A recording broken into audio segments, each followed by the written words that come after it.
BRS పార్టీకి వరుస షాక్లు తగులుతున్నాయి. గతేడాది చివర్లో జరిగిన అసెంబ్లీ ఎన్నికల్లో ఘోర పరాజయం చెందిన తర్వాత ఆ పార్టీ నుంచి ఒక్కొక్కరుగా నేతలు వైదొలుగుతున్నారు.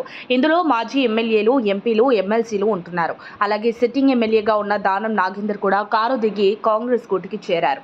అదే దారిలో పలువురు ఎమ్మెల్యేలు ఉన్నట్లు తెలుస్తోంది.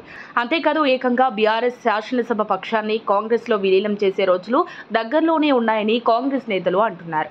అందుకు తగ్గట్టే క్షేత్రస్థాయిలో పరిణామాలు చోటు చేసుకున్నాయి. ఇటీవల బీఆర్ఎస్ నాయకులు పెద్ద సంఖ్యలో కాంగ్రెస్ పార్టీలో చేరుతున్నారు. సిట్టింగ్ ఎంపీలుగా ఉన్న వెంకటేష్ నేత, వసునూరి దయాకర్, రంజిత్ రెడ్డి కాంగ్రెస్ లో చేరారు. అసెంబ్లీ ఎన్నికల్లో గెలిచిన BRS sitting MLA Danam Nagender బాటలోనే మరింత మంది ఎమ్మెల్యేలు పార్టీని విడతారనే భయం బీఆర్ఎస్ లో మొదలైంది. దానం నాగేందర్ ను సికింద్రాబాద్ నుంచి ఎంపీ అభ్యర్థిగా నిలబెట్టాలన్న ఆలోచన కారణంగా ముందుగా పార్టీలో చేర్చుకున్నారని తెలుస్తోంది. మరోవైపు బీఆర్ఎస్ ఎల్పీని విలీనం చేసుకునే ఉద్దేశంతో చాలా మందితో సంప్రదింపులు జరిపినట్లుగా ప్రచారం జరుగుతోంది.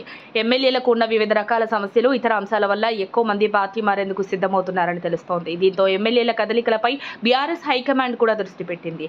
అయినా ఏమీ చేయలేని పరిస్థితి. ఇక పార్టీ మారతారని భావిస్తున్న ఎమ్మెల్యేలను కేటీఆర్, హరీష్ రావులు బుజ్జగించే ప్రయత్నాలు చేస్తున్నారు.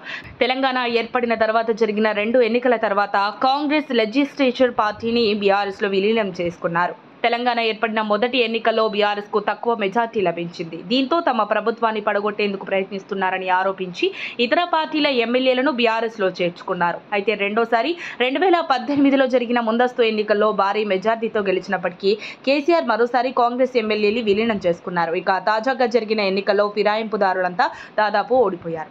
అప్పట్లో కాంగ్రెస్ నుంచి తీసుకున్న వారిలో కొందరికి ఏకంగా మంత్రి పదవులు కూడా కేసీఆర్ కట్టబెట్టారు. ఇప్పుడు కేసీఆర్ కి అదే సీన్ రిపీట్ అవుతుందని కాంగ్రెస్ నాయకత్వం ఆ దిశగా అడుగులు వేస్తుందన్న టాక్ బలంగా వినబడుతోంది.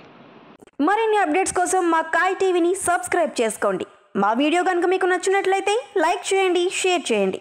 మీ విలువైన అభిప్రాయాలను కామెంట్ బాక్స్లో తెలియజేయండి.